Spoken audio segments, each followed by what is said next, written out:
source to the hot water heater.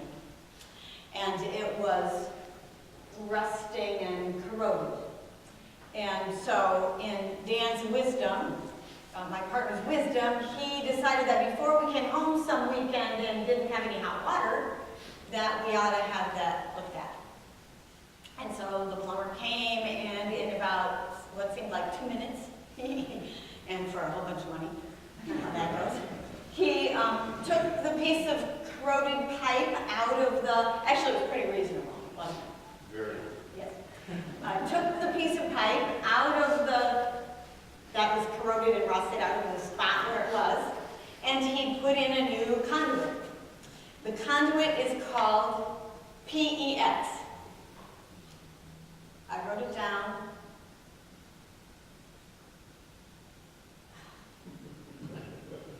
Polyethyl,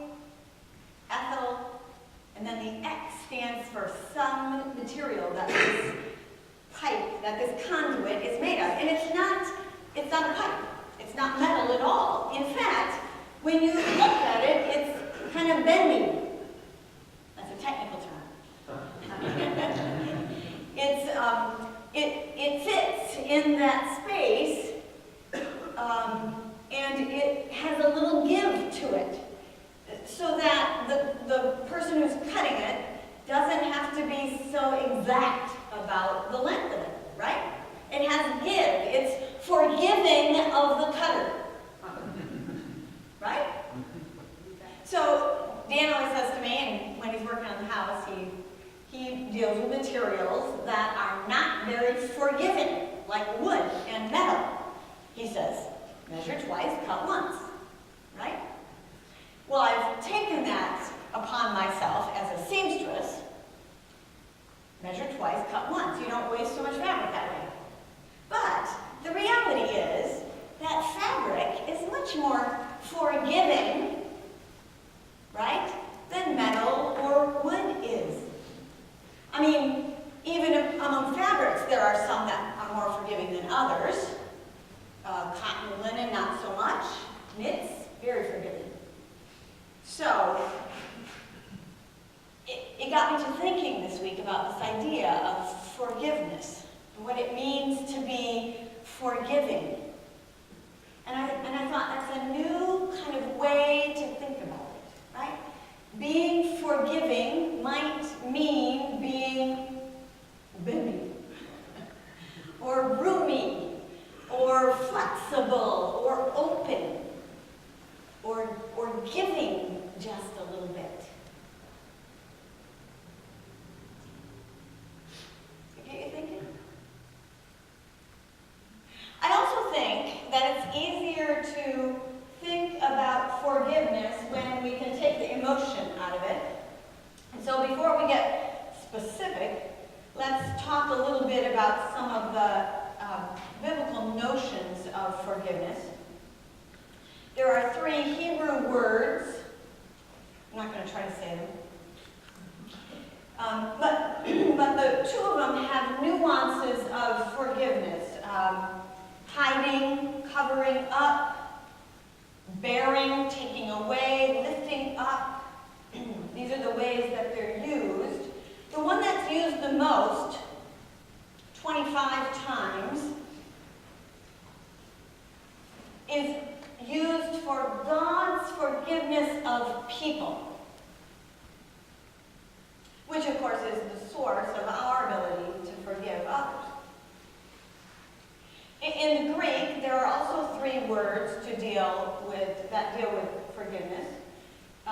They also have nuances: to be gracious, to send away, to let go, to free, or to loose. And so we get this sense from the Bible that forgiveness has levels or stages or nuances to it.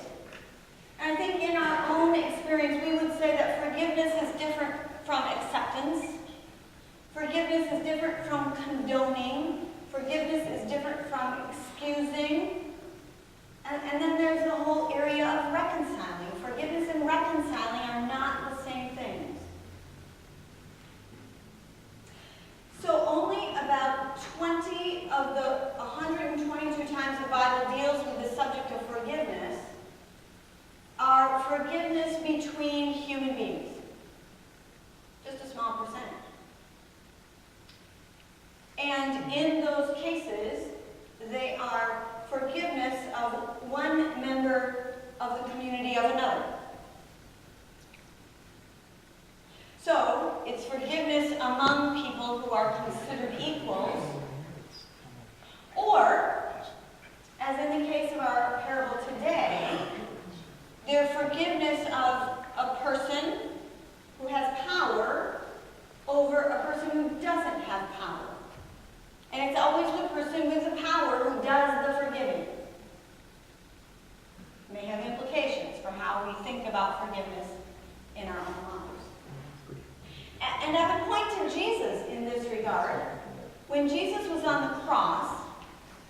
forgive them.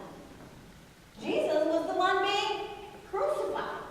He didn't have any power in that situation. Interesting when we think about forgiveness. We could go on and talk about the benefits of forgiveness from a medical perspective. Doctors have done studies about this, and people who hang on to those who hate on them have health implications.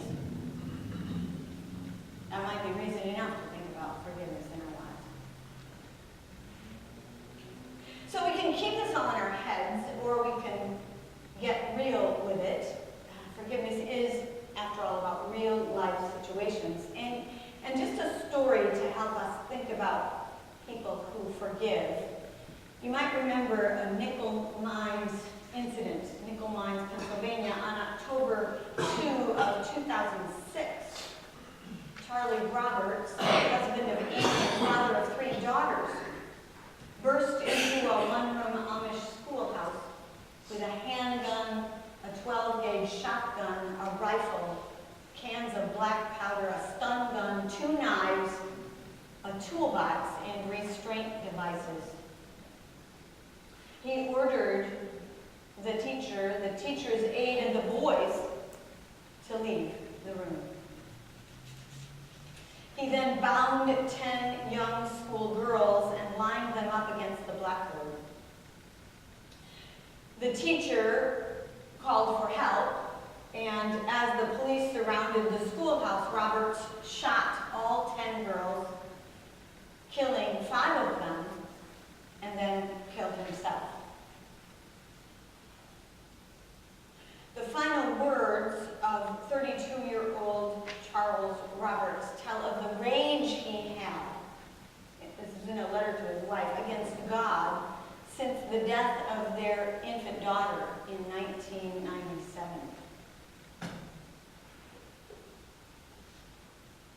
Kind of stuff happens in the news all the time. What's so amazing about that story is what happened next. The evening of the shootings, elders from the Amish community went to the home of the Roberts family and to the home of his parents to embrace them and say they would hold no grudges. Later on, dozens of Amish, including some of the families of the children he had murdered, attended his funeral and offered condolences to his widow. Dr. Donald Crable, senior fellow at the Young Center for Anabaptist Studies in Elizabethtown, in the same county where this incident took place, authored a book called Amish Grace: How Forgiveness Transcended Tragedy. A parent of one of the girls told Dr. Crable this: the pain of the killer's parents is 10 times my pain. How would you feel if you were the parent of a killer? And Crable remarks, within the first week, there were 2,400 stories about forgiveness on the web from news media around the world. He was astonished that something like forgiveness had become news. The Amish consider their response fairly typical, but Crable says it's not at all typical. Typical Protestant forgiveness says, God has forgiven you, so you should forgive others. The Amish flip it around and say, if we don't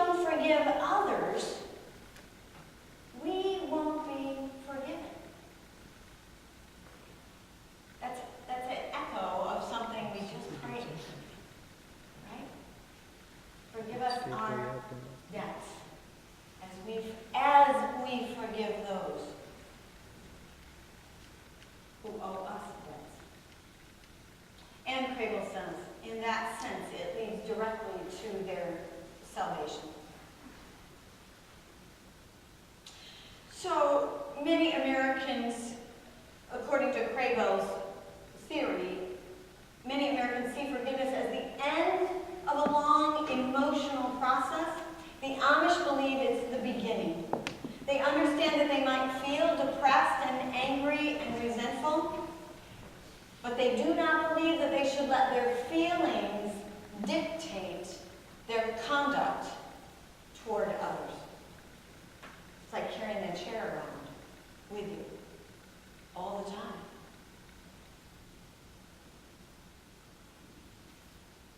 Now, that's not to say that forgiveness is easy, or living it is easy. And in fact, Crable goes on to talk about the value of community in helping the Amish be forgiving and stay forgiving. They have a history of reflection on this subject from their past persecutions, from martyrdoms. And so it's become a discipline for them. It's a practice. It's something that they've done over and over, so it becomes familiar. And while it's not easy, the fact that it's familiar means that it can be done more easily, perhaps. So I was recalling this week a time when Rob Boyle, who's an Episcopal priest, came to speak at the Michigan Conference annual meeting of UCC folk. And his subject was forgiveness. And he says the basis of it is getting in touch with God's forgiveness of us. It's demonstrated in the parable we read this morning. The owner in the parable changes his strategy. He dies to being a bookkeeper, a bean counter. He will no longer keep track of the offenses against him. He's not going to pay attention to those marks on the wall or in the back of the brain that have been committed against him. He's going to forgive what the servant owes him. We don't know why. He just decides he's going to. He isn't concerned about payback. There's no such possibility. What this servant owes him is literally 10,000 years of work to pay back that debt. 10,000 years of work. There is no possibility this is ever going to be paid back. And this is an analogy of God's forgiveness of us. We don't talk about sin too much, or what we owe God. We like to think of it as missing the mark. The bottom line is God's created us to be gifted, passionate, amazing people. And most of the time we live in mediocrity. And God forgives all that. God makes space for us to reconsider who we are. There's a bendiness, a roominess, a givingness in the space in our relationship with God. We're forgiven, and then we get to think again about how we will be. And then we're forgiven again when we miss the mark again, and we get a chance to think again. Over and over. Forever. Jesus says to Peter, when Peter gives an extravagant number, because Jewish law said 3 times you must forgive, Peter says 7 times. Jesus says, no. 70 times 7 times is the accurate translation, or forever and ever. Not 490 times, but forever.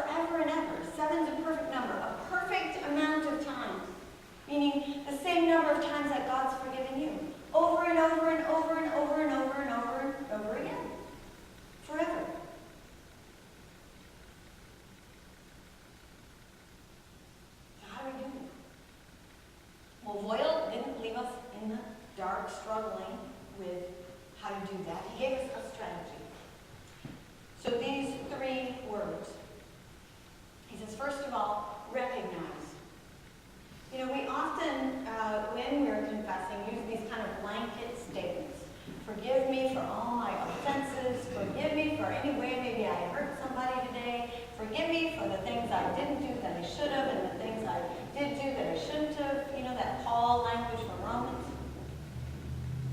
And Boyle says, be specific. Get real about your sins. Keep track for a minute. At the end of the day, write down those things so that you can get in touch with. So first of all, recognize. Secondly, regret. As you look at those things on the list, get conscious of the cost to yourself and others. The chair that you've been carrying around for how long? The way that revenge, that need to get even, that hate has gotten in the way of your relationship with another. Get conscious of the cost. So recognize the things you've done. Regret. Really deal with the cost internally. And then third, reorient. Focus on what to do as a result of this awareness that you might have. Live in this moment. Don't let it go when you recognize and regret what is so. Remember your relationship before God and the great debt that you've been forgiven. Boyle says, learn to lighten up, laugh at yourself, not take your own preferences so seriously, and pass that compassion along to all you meet. Boyle uses this analogy that I think is maybe even more powerful than those 3 words, although I think that's helpful. So this is what I'm going to invite you to do for a moment as we end this thinking about forgiveness together. If you're comfortable, close your eyes. And maybe during this time some person or event in your life has come up, and that's what's on your mind. So I want to imagine for a minute, you to imagine for a minute that you're in a big lake. Or maybe it needs to be bigger than that. Maybe it needs to be an ocean. And if you don't swim, maybe you want to imagine yourself at a table. It could be a card table, but maybe you want to make it the biggest table you've ever seen, because what you're going to do in this body of water or at this table is find room for that person. For that person that you haven't forgiven. Sometimes it takes an ocean to find room for that person. Sometimes it takes a table bigger than what will fit in the biggest room you've ever seen to make room for that person.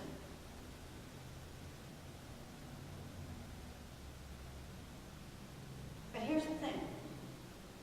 That body of water, that table, that's God's love. And God's love is for us and the things that we've done, just like God's love is for that other person. So they don't have to sit next to you at the table. They don't have to be within paddling distance in the water. But they belong in God's love as well.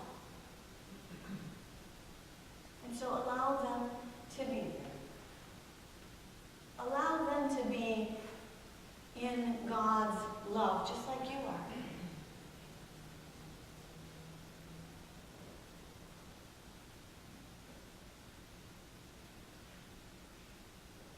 I invite you in these moments of quiet to rest in that truth, in that reality.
said, our goal is to create a beloved community. And this will require a qualitative change in our souls, as well as a quantitative change in our lives.